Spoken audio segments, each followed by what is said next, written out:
Salam əziz və hörmətli bacı və qardaşlarımız, xoş gördük sizləri.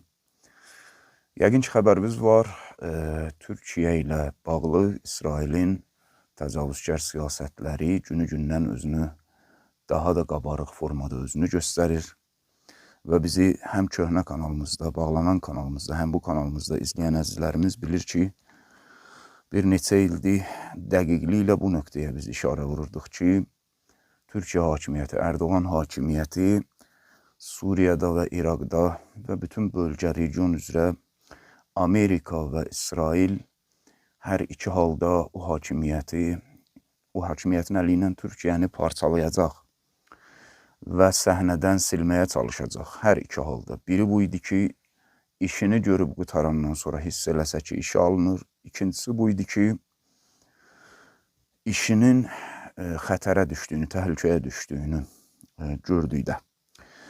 Hər iki tərəf də Amerika Qərb cəbhəsi və İsrail cəbhəsinin nəzərində bir işlərin yarısında bir cür hiss edirlər ki, işləri Türkiyə ilə bitib Suriya, məxsusən Suriya hadisələrində, bir tərəfdən də təhlükə hiss etdiklərinə görə Türkiyə məsələsini ortadan aparmağa çalışırlar və intensiv şəkildə Türkiyənin rəsmiləri Hakan Fidandan sonra bu günlərdə Türkiyənin ordu silahlı qüvvələrinin generalları da dayanmadan Tehrana səfər edir və üzümüzə gələn bu həftə ərzində gözlənilir Erdoğanın da İrana səfəri.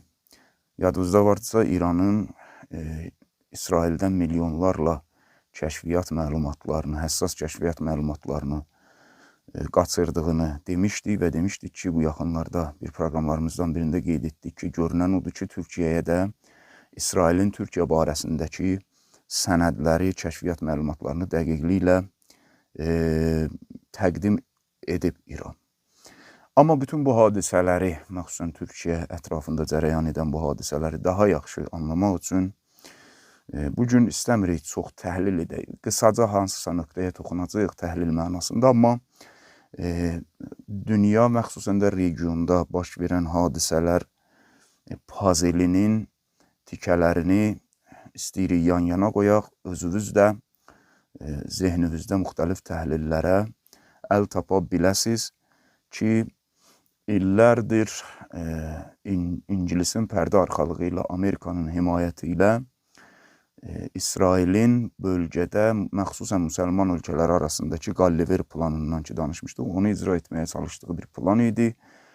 Tufanul Əqsadan bəri suya düşüb və buna görə İsrail Amerikanın himayədarlığı ilə son kartlarını dəfələrlə dediyimiz kimi bir-bir yandırır, yandıra-yandıra gedir.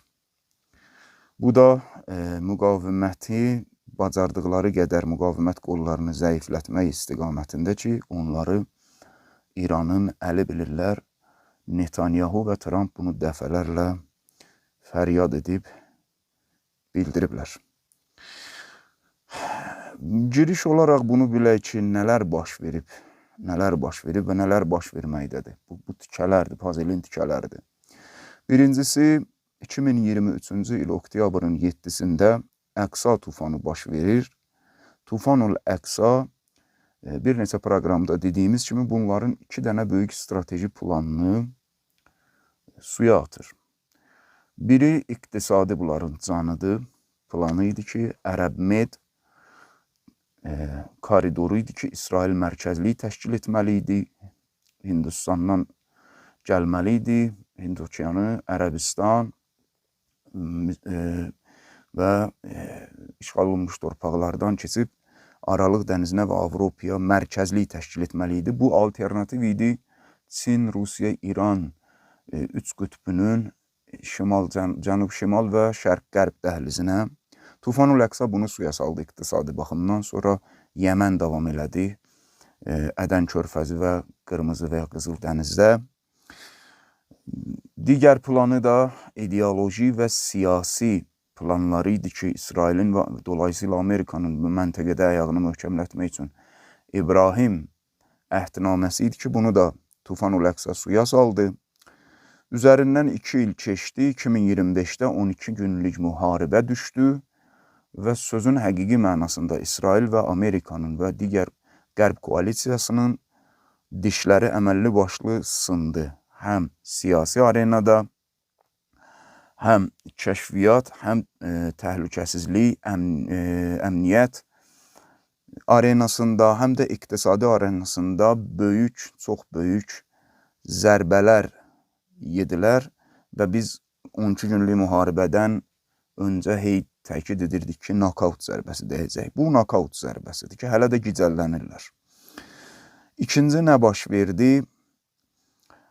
Elə bu 12 günlüyü dəfələrlə dediyimiz kimi müharibəni tələsdirməyə səbəb olan İranın Siyonist rejimə vurduğu milyonlarla sənəddən, filmdən, yazıdan ibarət olan kəşfiyyat zərbələri ki, bu zərbələrin nəticəsində bu milyonlarla sənəd İranın əlinə düşüb.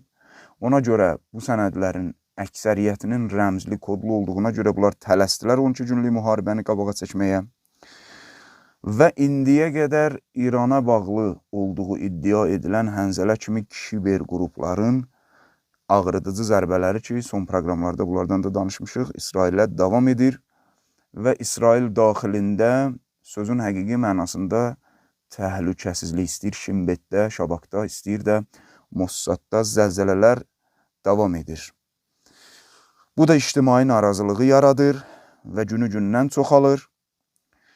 Hərbi arenasında, hərbiçilərin arasında intihar halları kəskin çoxalması, depressiya hallarının kəskin çoxalması, ordudan qaçmalar, ordunun xidmət müddətinin 36 aya çəkilməsi planı, həridilərlə daxildəki, necə deyərlər, toqquşmalar və növbəti məsələ, belə deyək, əksinə miqrasiya, minlərlə, bəlkə milyonlarla siyonistlərin, özü də mühüm adamların, elm adamlarının, nüvə sahəsində olan, müxtəlif elm adamlarının və biznes adamlarının işğal olunmuş torpaqları sürətlə indiyə qədər davam edən tərk etməsi və qaçması ki, Ben Gurionu da biz Telegram kanalımızda onların hava limanını göstərmişdik ki, hələ də tıxac var, qaça-qaçdı. Digər tərəfdən bunların xəyalları suya düşmək üzrədir. Bölgə ölkələrində, məxsusən İraqda, Livanda, hətta işğal olunmuş torpaqlarda İrana bağlı müqavimət qruplarının tərk silah edilməsi planları böyük ölçüdə suya düşdü və digər tərəfdən Həmasın bunların gözlədiyinin əksinə ki, oyun xəbərini də yerləşdirdi bir neçə gün bundan öncə. Netanyahu deyir ki, Həmas nəinki aradan getməyib, hətta siyonist kanallar, ibri kanalları, Kanal 14, Kanal 13, 12, Maarif və s. Bunların sosial şəbəkələri və kanalları iddia edirlər ki, 20.000 ən azı bunun canlı qüvvəsi var və əksinə təchizat, texnika və taktika baxımından daha da güclənib. Və bütün bunlar o haldadır ki, Netanyahu 2 ildir, məxsusən daxili arenada özünü göstərmək üçün və ictimai narazılıqları da bir tərəfdən yatızdırmaq üçün iddia edirdi ki, Hizbullahın raket arsenalı, hərbi arsenalının 80%-ni məhv edib. İndi son günlərdə deyir Hizbullah, xeyr, nəinki məhv olmayıb, əksinə güclənib. Həması nabud edirik və nabud edəcəyik. İndi qəbul edir ki, əksinə güclənib. Xülasə olaraq, siyonist rejim, İsrail qondarma rejimi Amerikanın bölgədəki vuran ürəyi və əsas bazası, fəsad bazası olaraq, həm iqtisadi fəsad yaradan, həm kənar ölkələrdə, qıraqdakı ölkələrdə, qonşu ölkələrdə və Fələstinin daxilində iqtisadi, hərbi, kəşfiyyat, casusluq fəsad bazası olaraq bu İsrail, bu baza həm siyasi, həm sosial, həm təhlükəsizlik, həm kəşfiyyat, həm iqtisadi baxımdan şiddətli formada təzyiq altındadır ki, bu da onun mövcudluğunu görünməmiş şəkildə təhlükə altına salıb. Yəni, Amerika və İngilisin əllərinin kəsilməsinə bais olacaq bir məsələ bölgəmizdə. Bütün bunlar baş verənlər idi və əvvəl baş verənlər və indiyə qədər davam edənlər. Bunun fonunda, bütün bu baş verənlərin fonunda vəziyyəti ağır olan və nakauta düşən və o gün, dünən Yasir Ağa gün Telegram kanalımızda da yerləşdirdi ya, Amerikalı siyonist ekspert idi. Deyirdi ki, İranın siyasətləri başını gicəlləndirib Qərb cəbhəsinin və İsrailin. Bu baş gicəlləndirici nakautun baş verməsi fonunda bunlar həm iqtisadi, həm siyasi, həm hərbi, həm təhlükəsizlik, kiber zərbələri aldıqlarına görə və nakaut davam etdiyinə görə bir sıra işlərə əl atırlar. Kənara çəkib uzaqdan yenidən planlarını cızaraq müqavimət cəbhəsinin mərkəzinə yaxınlaşmaq istəyirlər. Müqavimət qollarını bölgədəki ət parçasından qeyri bir şey olmayan bəzi dırnaqarası müsəlman liderlərinin əli ilə. Məsələn, İraqda ki, əsas hadisələr biz neçə ildir deyirik və bunu deyəcəyik də, görürsünüz, yavaş-yavaş qızışır. Əsas hadisələr, hətta zuhur ideologiyası ilə ki, həqiqi ideologiyadır baxanda da, həm də qarşı tərəfində ideologiyası ilə baxanda, coğrafi və jeopolitik baxımdan İraq, İran cəbhəsi ilə Sion cəbhəsi, dolayısıyla Qərb cəbhəsinin arasındakı döyüş meydanıdır. Həm siyasi, həm belə hərbi, həm də hətta casusluq baxımından döyüş meydanıdır. Bunlar buna görə bir gördükləri iş budur ki, İraqda son kartlarını da xərcləmək bahasına da olsa, siyasi və iqtisadi təhdid və təzyiq edərək Sudani hökumətinə bu təzyiqi artırırlar və Sudani hökumətini məcbur etmək istəyirlər ki, imtiyazlar versin Qərb tərəfinə, Amerika tərəfinə. Və bunun da yanında Kürdistan iqlimində hərəkətlənmələrini artırırlar və Əl-Ənbar iqlimində də iqlim yaratmaq istəyirlər. Daha doğrusu Əl-Ənbar vilayətində. Birisi İraqın 3 böyük əsas vilayəti var. İraqın şimal-şərqi, yəni İranın şimal-qərbi ilə qonşu şimal-şərqi Kürdistan iqlimi yaradılıb və müstəqil ayırmaq istəyirlər onu. İraqın qərb hissəsi, biraz da cənub-qərb hissəsi Əl-Ənbardır ki, əhl-i sünnə yaşayır. Kürdistan kürdlər, Əl-Ənbar əhl-i sünnə ki, yenə də digər kanalda bəhsini etdiyimiz üzrə Birləşmiş Ərəb Əmirlikləri Əl-Ənbarda, yəni Suriya ilə həmsərhəd, Suriya və İordaniya ilə həmsərhəd olan və sünni-nişin olan Əl-Ənbarda yenə də pulla tamahlandırma və sərmayə qoymaq adı ilə Suriyanın cənubu ilə yavaş-yavaş irəliləməkdə olan İsraili İraqa Əl-Ənbardan daxil etmək istəyirlər ki, Əl-Ənbar da Kürdistan iqlimi kimi ayrı iqlim olsun və digər tərəfdə İraqın cənub və cənub-şərq hissəsini əhatə edən şiənişin bir vilayət yaratmaq istəyirlər. Yəni, 3 yerə bölünmə və İraq müqavimətini Sudani hökumətinə təzyiq etməklə ortadan aparmaq istəyirlər, ən azı susturmaq istəyirlər ki, planlarını yavaş-yavaş irəli sürsünlər. Baxın, Qalliver planı deyir ya, parçala hökm elə. Arxada qoca tülkü İngilisin planının icrası. Bunu yenidən başlayırlar. Bayaq saydığım faktorlar və aldıqları zərbələrdən nakauta düşüblər. Tələsi və gic formasında bu planları icra etməyə çalışırlar.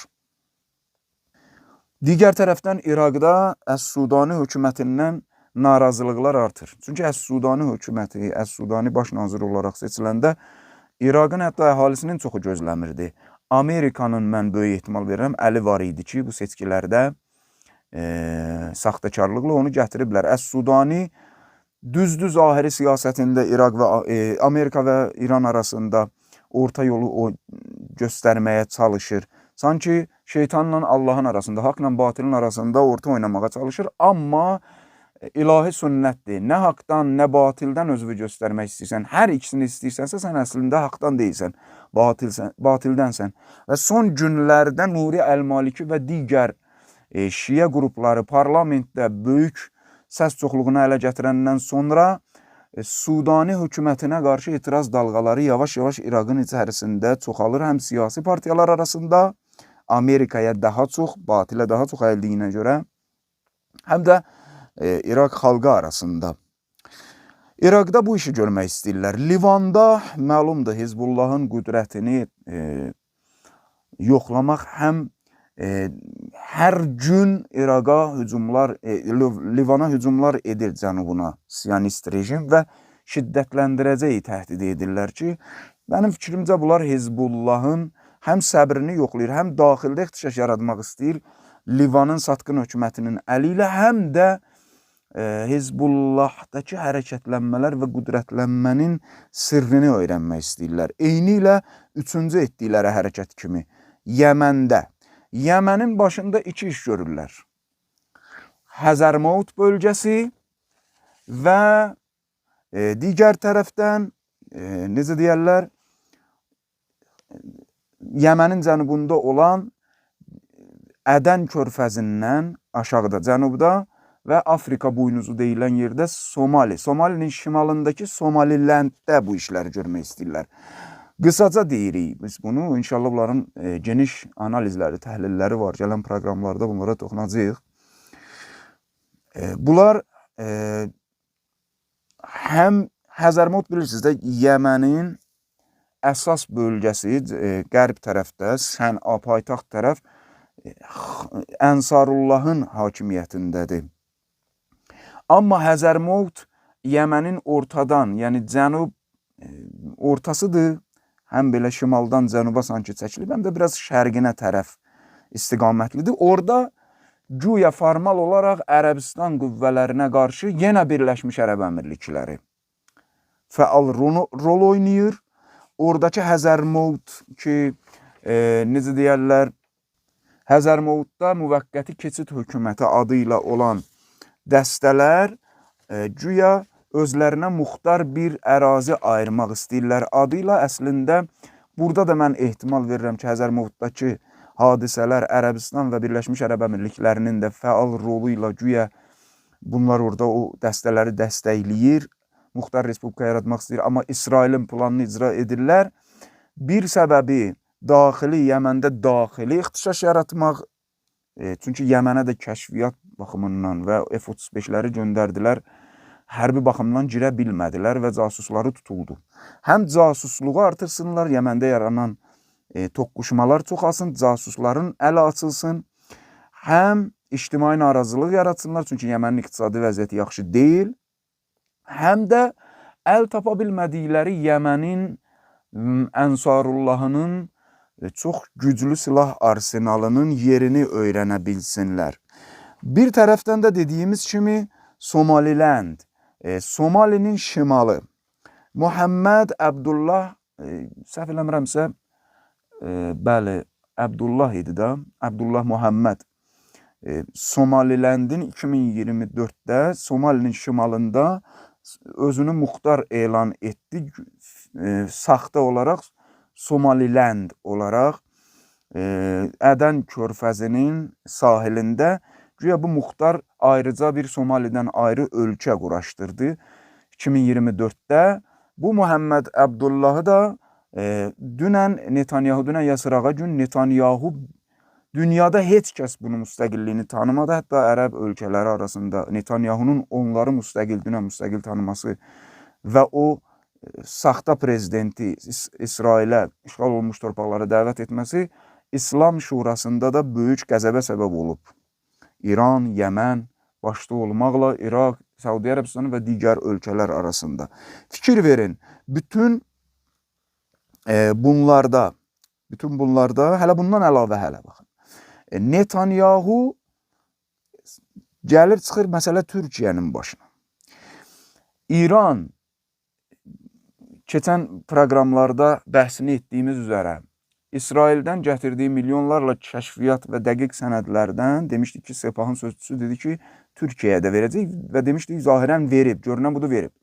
Bu söhbətimizdən sonra qəribə hadisələr Türkiyənin başında çoxalır. Bu məsələdən sonra İran bu məlumatları göründüyü kimi verib və verəndən sonra çoxalır. Tələsik olaraq Hakan Fidan keçən səfər gördünüzdə Tehrana səfər elədi, görüş oldu, birgə bəyanat verdilər, əlaqələr baxımından, məxsusən təhlükəsizlik əlaqələri bölgədə İran və Türkiyə arasında Əraqçı ilə söhbət elədilər. Və maraqlı hadisə, Netanyahu Kiprin rəisi ilə, başçısı ilə və Yunanistanın başçısı ilə Tel Avivdə koalisiya təşkil edir və hərbi koalisiya Türkiyənin qarşısında bunu müqabilində təşkil edir.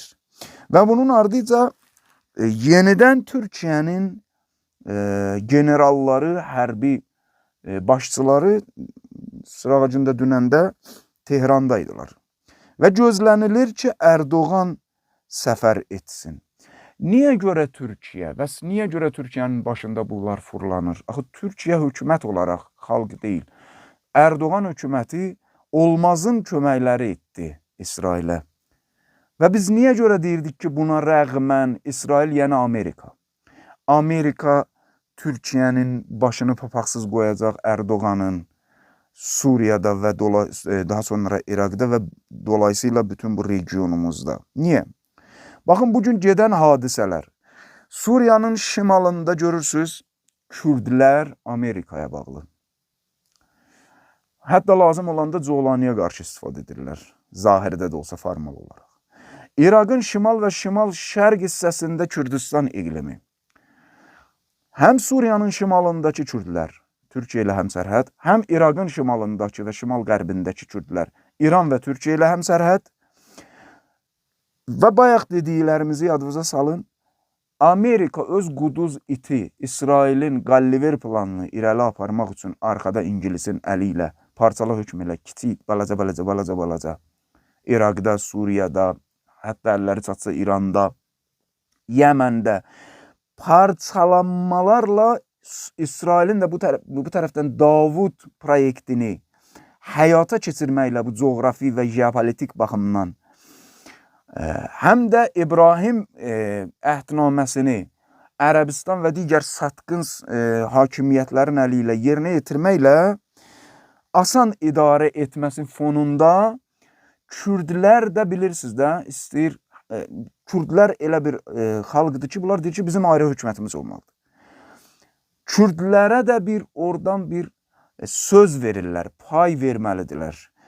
Suriyanın şimalı, İraqın şimalı həm İranla sərhəddədir İraqda, həm Türkiyə ilə Suriyanın şimalı, Türkiyədən sərhəddə.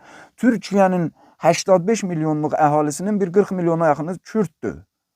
Yox, bir 35 milyonu Kürddür. Abdullah Öcalan fitnəsi və güya PKK-nın tərk silah olması ki, o vaxt dedi ki, bu da bir oyundur, Amerikanın oyunudur, 3-4 dənə Kalaşnikovu gətirdilər, yandırdılar, efirlərə verdilər. Biz o vaxt dedik ki, bu oyundur və Türkiyənin başına bir bəlaya çevriləcək. Kürdistan iqlimi, fikir verin, İraqda Kürdistan iqlimini dəstəkləyir Amerika İsrailin əli ilə və Amerika özü də gəlib birbaşa kartını açmağa məcbur olub. Suriyanın şimalında və Türkiyə, İraq, Suriyadan Kürdlərə ən azından torpaq sözü verirlər. Və Türkiyədəki Kürdlərin son dönəmdə görürsünüz dili daha çox açılıb. Deyir, biz Türkiyə hökuməti və Türkiyə bayrağını istəmirik. Biz Kürdük. Fikir verin. Bu bir tərəfdən, mən dedim qısaca sayacağım pazelləri. Gələn proqramda pazelin tikələrini siz özünüz birləşdirin. Və bir tərəfdən də Yunanistan və Kipr niyə? Çünki əks köçkü başlayıb, əsas Yunanistana gedir və Yunanistan xalqı nifrət eləyir. Siyonistləri gördünüzdə görüntülərini biz də qoymuşduq o vaxt Telegram kanalımıza. Siyonistlərə yer yoxdur. Yunan hökumətinin vasitəsilə söz verir Yunan hökumətinə. Kiprə deyir ki, Kipri verəcəm sənə və bir tərəfdən də, yəni Yunan hökumətinə deyir, Konstantinopol, İstanbul Konstantinopol idi də, o Yunan Roma vaxtında. Konstantinopol, yəni İstanbulu da verəcəm Yunanistana. Rəsmi şəkildə həm jeopolitik baxımdan, həm coğrafi baxımdan, həm siyasi baxımdan Türkiyənin bölünməsidir. Və təbii olaraq biz də bir müsəlman olaraq və həm də qonşu olaraq dəfələrlə demişik. Türkiyə xalqının yanında durmalıyıq və Türkiyə xalqına bizim bu tipli çıxışlarımızı əli çatan dostları varsa, bizim dostlarımız da var Türkiyədə, çatdırın. Türkiyə xalqı özünü qorumağa və hətta Erdoğan hakimiyyətindən sərt şəkildə tələb etməyə və Türkiyənin bu ərazi bütövlüyünü qorumağa doğru etirazlarını sosial şəkildə, sosial platformalarda belə virtual, aktual aləmdə elmi baxımdan, siyasi baxımdan çıxışlarını çoxaltsınlar. Türkiyəli qardaşlarımızın başını qatıblar futbolla, onu ilə, bunu ilə, futbolda nə bilim narkotik çıxdı, nə çıxdı, filan çıxdı. Hər gün xəbərləri gəlir. Görürük də. Nə bilim qumar oynadılar Azərbaycanın topazı kimi. Türkiyəli cavanlar bu tərəfə yönəlməlidir. Yoxsa Türkiyənin vəziyyəti yaxşı olmayacaq. Və İrana da Erdoğanın da səfəri və bu intensivləşən səfərlər elə belə deyil. Və İran hökumət olaraq da Erdoğanla Türkiyə xalqının arxasındadır və Türkiyə xalqının arxasındayıq. Müqavimət cəbhəsi xalqın arxasındadır. Amma İran hakimiyyət olaraq bizim gözləntimiz budur ki, Erdoğanla son dərəcə ehtiyatlı davransınlar. Bəli, onsuz da Erdoğanın ayağı pis ilişib bir hökumət olaraq. Vəziyyəti xarabdır. Bu Türkiyə xalqına da zərbə vuracaq deyə biz bunu deyirik. Və bu arada iki faktı deyim və bununla da sözümü tamamlayayım. Baxın, Yəməndən danışdıq. Yəmənin həm parçalanması, həm Ənsarullahın üzərində casusluq, Ənsarullahın zəiflədilməsi xiyallarında Birləşmiş Ərəb Əmirliklərinin Həzərmodda istisna rolu var. Oradakı keçid şurası hökumətinə, saxta hökumətinə kömək etməkdə. Somaliland ki, dedik Yəmənin cənubunda, Ədən körfəzindəki İsraili qapazaltı eləmişdi, İngilis gəmilərini qapazaltı eləmişdi Yəmən. Orada Somalilanddə İsrailin bazasının tikilməsində yenə Birləşmiş Ərəb Əmirliklərini görürük. İraqda Kürdistan iqlimi ilə yanaşı bir də Sünni iqlimi yaranmasında və İordaniya və Suriya ilə həmsərhəd həssas yerdə bunun yaradılmasında yenə görürük Birləşmiş Ərəb Əmirliklərinin investisiya və sərmayə adı ilə yenidən Suriyada etdiyi kimi hərbi başçıları ələ aldı, pulla Əsədi bu cür çökürtdülər.